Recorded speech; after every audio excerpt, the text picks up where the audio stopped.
school is out for summer, but apparently something many of you may have heard of called mindful breathing is in. It's time now for the other view. Well, New York City's Mayor Eric Adams says all city school kids from pre-K to 12th grade will soon be required to participate in 2 to 5 minutes of mindful breathing practices in schools every day. We have never been taught how to breathe. We think that it's just, you go through, this air goes through your nostrils and you move. No, there's a science to breathing. Yeah, he's serious. Joining us now to discuss is our panel, content creator for @Kendall in Kentucky, Kendall Bailey, Project 21 member Donna Jackson, and Jeanette Hoffman joins us here back in studio. Listen, I'm gonna go straight out. Listen, doing yoga, doing meditation, I am all for those things. I know that breathing is very, very important to calm and connect. There are ways to do it. But at the same time, Donna, we're talking about pre-K kids. Don't they just want to go outside and play? Yes, but really, what he really wanted to say is we have kids that have never been taught how to read, because you have school systems, Baltimore, Chicago, Detroit, New York, all have the same thing in common. The kids are not reading at grade level. Why? Because they've been targeted by the left and his group so that you can have a permanent government-dependent underclass that cannot earn from themselves. So yeah, they haven't been taught how to breathe.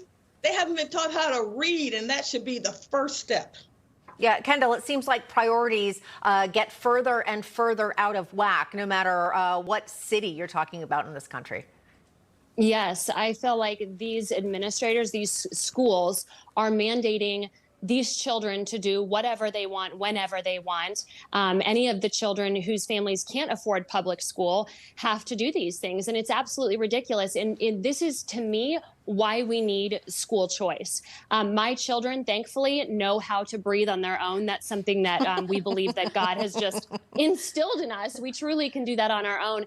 And my children also know that they don't need permission from their teacher if they need to take 5 minutes during the day to take, a minute to breathe. And they also don't need their teacher to instruct them on how to do so. But when these schools have 50% proficiency from these students, it's not acceptable. To me and my house, we need to focus on reading, writing, math, arithmetic. And again, we need school choice. Because if I'm paying your salary, because I am a taxpayer for these schools, then I have a say in what happens. All right. I want to get your take on this, Jeanette. Switching gears, the Hagen grocery store chain in Washington State is asking customers if they want to help advocate for DE&I awareness at checkout. Now, shoppers can choose to donate $1, $3, $5, or simply decline. Now, the chain telling customers they can, quote, support organizations that make positive social changes to ensure all community members live a healthy and fully inclusive life. What we don't know for sure here, Jeanette, is where is the money actually going? Who's collecting the money? Right. Who came up with this? And also, I don't know if you've heard of this thing called guilt tipping, where people just end up saying, oh, sure, I'll like round up to the nearest dollar or more simply because you're standing at a public location. What's up? Yeah, and I've seen this before for the American Cancer Society, for breast cancer research and other things, and I decline it because this is big corporations getting a tax write-off, right? If I want to donate to a charity of my choice, I'm going to write the check so I get the tax write-off. But this goes beyond, because now you're giving these big companies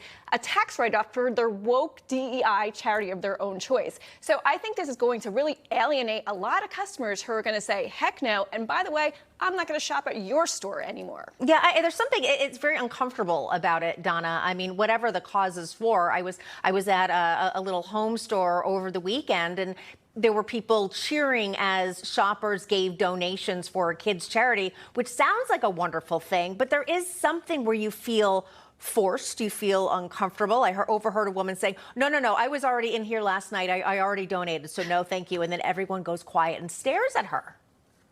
The problem I have with these corporations, they always make this statement, we stand with you. And I wonder who they think is standing against them. What they're trying to force people to say is, we agree with your personal choices.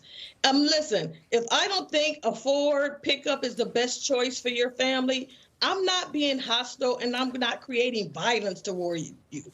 And this is what they imply with these DEI advocates and this support. The thing is, we are American people and we just don't want people to force us to believe a certain way. We're okay with you believing what you believe, but that's your choice.